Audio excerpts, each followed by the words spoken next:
Bruchim haboim. Welcome everyone. We're about to begin Be'ezras Hashem together on Daf Tes Zayin Amud Beis, starting with Daf Tes Zayin Amud Aleph, 4 lines from the bottom. The Gemara previously had mentioned that when it comes to the water of mashkin, that water is mekabel tuma, both if it's mechubarin as well as if it's tlushin. Mechubarin means that it's in its natural state. It's rainwater that developed into a puddle or into a be'er, a well, etc.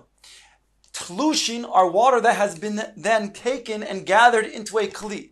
So the Gemara had explained that the pasuk is not superfluous, although it seems to be that it's machshir tuma, both already in the reish of the pasuk.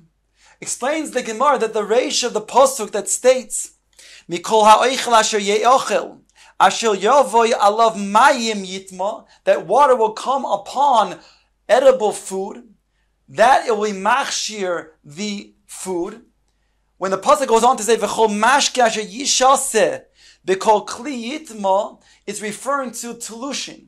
So therefore the reish of the pasuk is talking about where water that is mechubarin are machshir tuma, and the Sefer Dekra is talking about that telushin, mayim that are telushin, are also machshir tuma. The Gemara explains a tzrichas why we need both of them, because if we only had the ratio of mechubarin, we might think that when it's in its natural state it has chashivus. Therefore it's machshir tuma. But if you gathered in the water, it no longer has that chashivus. It's not in its natural state. On the other hand, the Gemara explains, if we had only telushin, we'd say telushin are waters that have chashivus. Since a person went out of his way to gather into a kli, that means he needs the water. Therefore, that water can be machshir tuma. But if it's mechubarin, maybe it doesn't have the same strength to machshir tuma. Therefore, tzricha, we need both cases in the pasuk. The Gemara now challenges utlushin when it comes to water that are telushin. Mi machshir, and asks the Gemara, are they really indeed going to be machshir tuma? After all, Rabbi Yosi bar Chanina, mashkin beis mitbachaya, those mashkin in the beis mitbachaya, that's in the beis hamikdash, in the azara, the place where they would shecht the animal, and they would also wash out the animal, the basar, with water. So it says, lo dayin she'ein dochan, elo she'ein machshir. Not only are they dochan, that they themselves are not something that are susceptible to tuma, but they also are not machshir tuma. So you see the waters that are tlushin, lechara, are not going to be machshir tuma. Answers the Gemara Tirgama al dam. The Gemara explains that this statement of Rabbi Yosi bar Chanina is talking about the dam in the Beit Mitbachaya. The dam that is spilled, that is from the shchita, those damim, that dam, that blood is not machshir tuma. But when it comes to the water that are telushim, it is machshir tuma. Why is the dam in the Beit Mitbachaya from shechting the animals not going to be machshir tuma? Explains Rabbi Chia bar Abba in the name of Rabbi Yochanan, minayin ledam shekodshim she'eno machshir. Why do we know that? Where we know that the dam of the kodshim is not going to then be something that will be machshir tuma? Shenemar, it states, al ha'oret tishbechenu kamayim, on the ground it shall be spilled like water, referring to dam that is chulin. Since dam from chulin can be spilled on the ground, therefore it will be machshir tuma. But that which is dam from kachim has to be then received into a kli and then sprinkled on the mizbeach.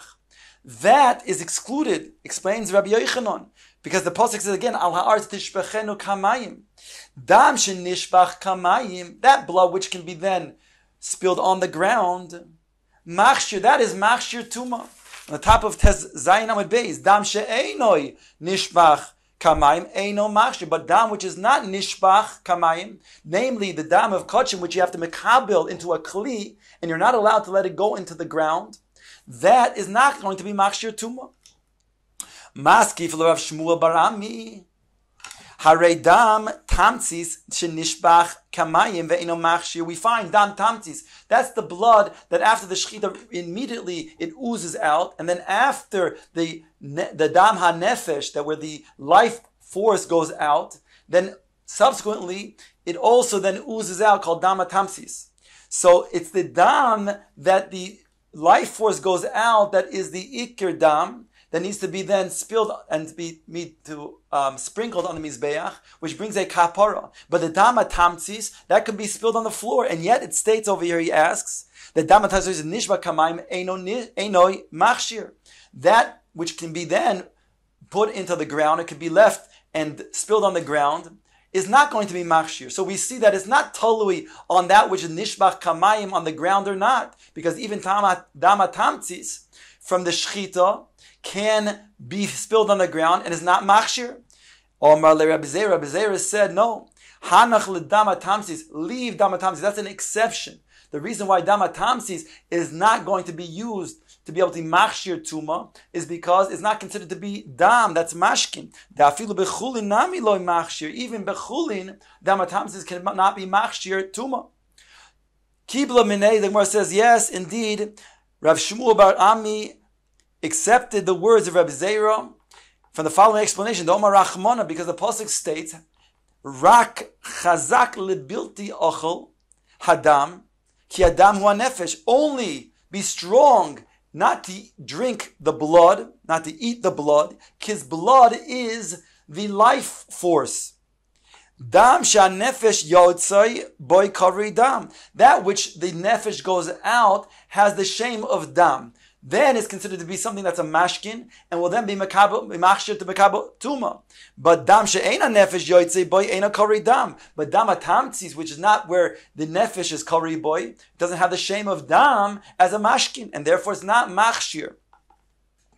Now the Gemara returns to that which Rav explained the sheet of Rabbi Elazar. Rabbi Elazar on Amud Aleph explained that when it comes to mashkin, ein tuma la mashkin kol ikr. And he brought a proof. Teida, I'll prove to you. Sharei heid Rabbi Yosef yoezer ish tzreida al mashkin beit mitbachayo.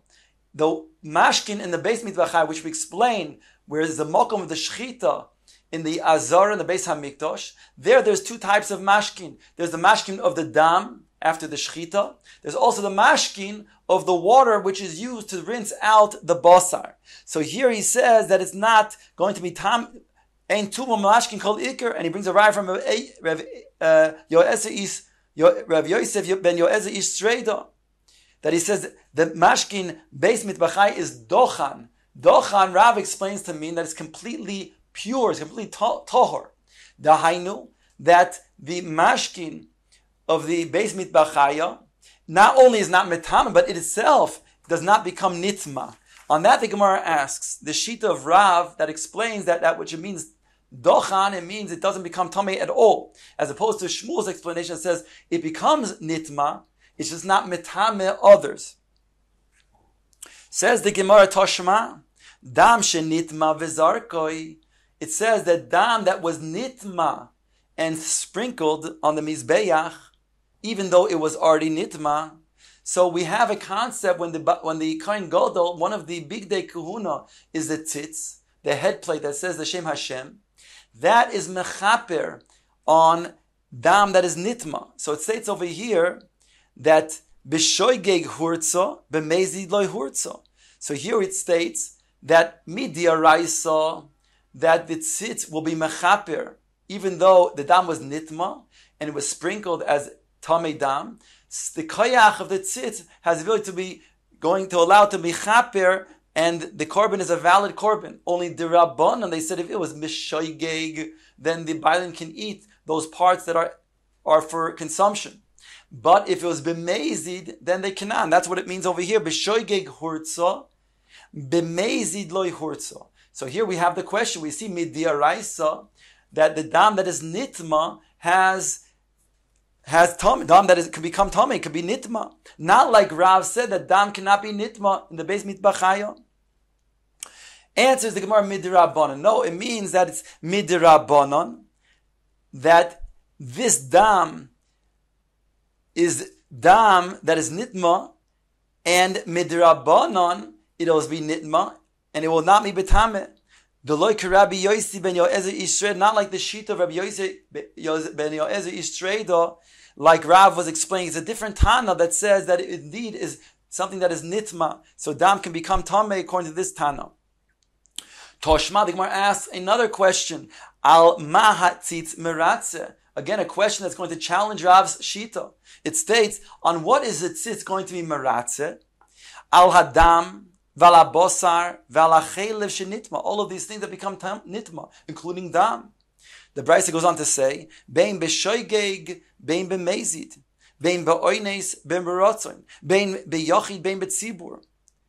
So take a look at Rashi and Dibur Masr b'shoigeg, bein b'shoigeg, bein b'mezid, because we just finished off saying in the previous Toshma that if it's b'shoigeg, it's hurtza, b'mezid lo hurtza. And this Brisa seems to say that bein b'shoigeg, bein b'mezid, there's a tzitz being meratze. Says Rashi in Dibur HaMaschil, bein b'shogim bein mezid is the fourth line from when it begins getting wide in Rashi. V'hai detani le'el b'shogig hurtza b'mezid lo hurtza. Rashi says that which it's said before only b'shogig is its hurtza, but mezid not. In other words, Rashi is asking the question, why over here does it say bein b'shogim bein mezid? B'keitzad tzoylin pligi ba'amoroi, it's a machlokes amoroim, chad omar tumosoi bein b'shogim bein mezid, aval zrikosa b'shogig in b'mezid loi. One says that in regards to the tuma, then is bein b'shogig bein mezid. That's mechaper. But the zrika, in regards to the tuma, but in regards to the zrika, that it only b'shogig, but not b'mezid. The other one says the opposite. Al koponim. So the Gemara now explains that this now is a kasha and Rav, because here we have dam that's nitma, and the dam that's nitma, we see l'chor it's deraisa nitma, and has a ritzui from the tzitz. Not like Rav was saying that the dam that is the base mitbachaya, it doesn't become tamei. So here we see a l'chor, it does become tamei, meaning to say that it is nitma, not like Rav was suggesting that only midrabanan could become tamei, and in the beit mitbachaya there was no gzeira. Answers the Gemara the same type of answers as I said before, midrabanan. It's nitma midrabanan, v'loike Rabbi Yosef ben Yoezer Yisrael, and not like that shita. It's a different Tana that says it is nitma. In other words, they did not make a gezerah on such damim in the Beis Mitbachaya, like Rav explained the shita of Rabbi Yosef ben Yoezer. Toshma, the Gemara gives another challenge, asking on Rav's opinion that the dam is only nitma d'Rabbana, and they were not goyzer in the Beit Mitbachai, and therefore cannot become tamei. Toshma v'nasa ha'aron es alvan hakadoshim. Aaron HaKohen would carry the sins with the tzitz. It's referring to. Ask the Gemara, in what way is he carrying that the tzitz will be mechaper? V'chi eza oven hu noise. Which oven is he going to be then carrying with the tzitz that's going to mechaper? Ask the Gemara. Ask the Brisa. Im oven pigul. If it's the oven pigul, here refers to the pigul of when he's thinking that it's going to be consumed, either eaten or consumed by the mizbeach, or sprinkled the blood outside the designated time. Harei kvar nemar, it says lo yeratze. Lo yeratze means to say that it's not going to have ritzui whatsoever, and therefore the tzitz is certainly not going to then help that. Im avon noiser, if it's referring to noiser here, notice it doesn't refer to the meat that's left over, but rather it means that if a person had kavana, that the kohen had kavana, that the meat should be left over out of it after its designated time. In other words, the pigul over here refers to the place, outside the designated place, and the noiser refers to the outside the designated time. If there's going to be meat that's going to be then outside of its designated time, that's called noiser over here. And here the Gemara says that can't be that the tzitz is meratza on that, because it says, Harei kvar nemar, lo yechoshev. So therefore it's certainly not referring to that. Answers the Brisa, ha'eno noiser ela avon tuma. Rather, it's referring to the avon of tuma. Why? Shehutra mechlala b'tzibur, because we find that when it comes to a korban tzibur, a communal korban, like a korban Pesach, where it has to be then given on its designated time, on Yudalid B'Nisan, and even if it comes out to be Shabbos, nonetheless it's brought. When the tzibur, even in the situation where the tzibur, roiv of the tzibur is in a state of tumah, it's still brought. So therefore, the suggestion is over here also that we find such a kula when it comes to the tumah of the tzibur, a korban tzibur, so then maybe also then therefore the korban of a yachid, when it comes to the tumah, will also then have kapar from the tzitz. Now the Gemara asks, my lav tumah dam, Is it now referring to the tumah of the dam that was nitma, whereby it's a kasha and Rav that says that there's no such thing as dam being nitma in the Beis HaMikdash? They weren't goyzer tumah on the dam. On that, the Gemara says not a kasha and Rav. Amar Papa loy betumas kematzim. It's talking about the tumah of kematzim. The koimetz is the fistful that is picked up for the flour offering, for the mincha offering, and that is put on the mizbech to be burnt. Since that's an oichel, everybody agrees, even according to Rav, everybody agrees that is something that's going to be mekabel tuma. And therefore, the chiddush over here is that it sits, if a person was metame, the kohen was metame, the mincha offering with his koimates, and then he put it on the mizbeach, the tzitz will be mechaper, and therefore it'll still be a valid carbon.